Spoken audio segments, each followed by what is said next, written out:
Nah,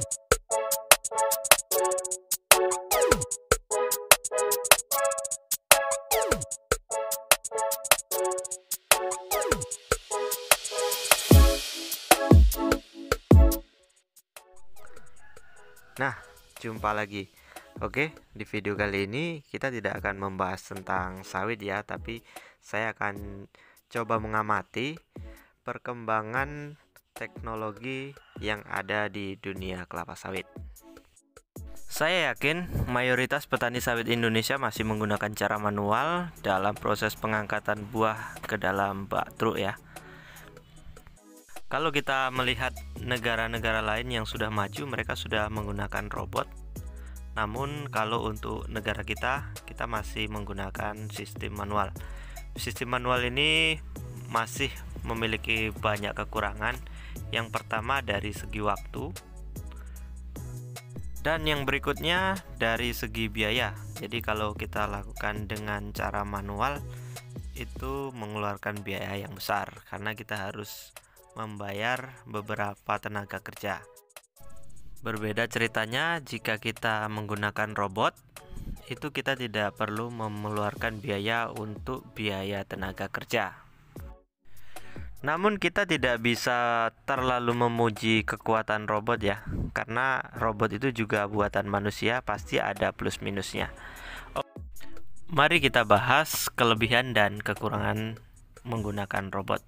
Nah, ini proses menaikkan buah menggunakan robot. Ya, buah sebanyak ini mungkin bisa dilakukan dengan mudah ya. Nah, lihat. Dalam satu cengkraman dia bisa mengangkat 4-5 buah.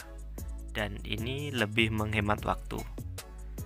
Terus dapat di-handle oleh satu orang. Tidak perlu banyak bekerja, kita cukup training saja supirnya biar bisa mengoperasikan robotnya dan tidak perlu banyak-banyak orang, cukup satu orang saja ya, sangat mudah sekali. Kalau kita melihat ini rasanya kita bisa lakukan sendiri ya, setiap petani sawit bisa melakukannya sendiri. Kekurangannya apa? Tentu kalau kamu menanyakan kekurangannya apa, saya akan jawab.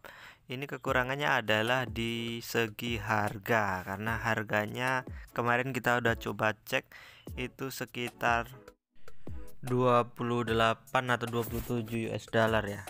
27 kalau nggak salah. Karena kalau beli alat berat ini kan kita hitungannya dolar. Kita kali 14.000 itu sekitar 378 juta ya. Itu udah nilai yang cukup besar ya. Memang udah sebagian banyak juga yang memodifikasi atau membuat sendiri untuk meminimalisir biaya. Namun kalau menurut saya sih ya lebih baik masih pakai cara manual. Coba saja kita bahas yang manual.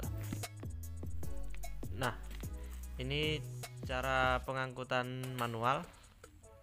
Memang dari segi waktu kita kalah, namun kita menang di biaya ya.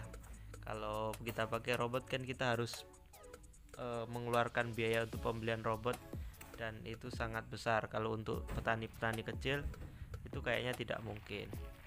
Jadi kalau untuk Indonesia kayaknya lebih bagus pakai sistem manual ya, terkecuali kalau yang memang udah PT-PT besar, mereka bisa menggunakan teknologi tersebut karena memang modalnya udah kuat. Berbeda dengan kita yang masih tanahnya itu masih sekitar ya di bawah 10 hektar lah.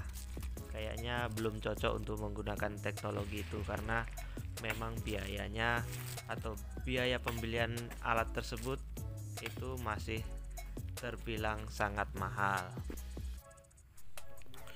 Terus kalau untuk kekurangan robot tadi ya, kita nggak bisa bahas begitu panjang lebar ya.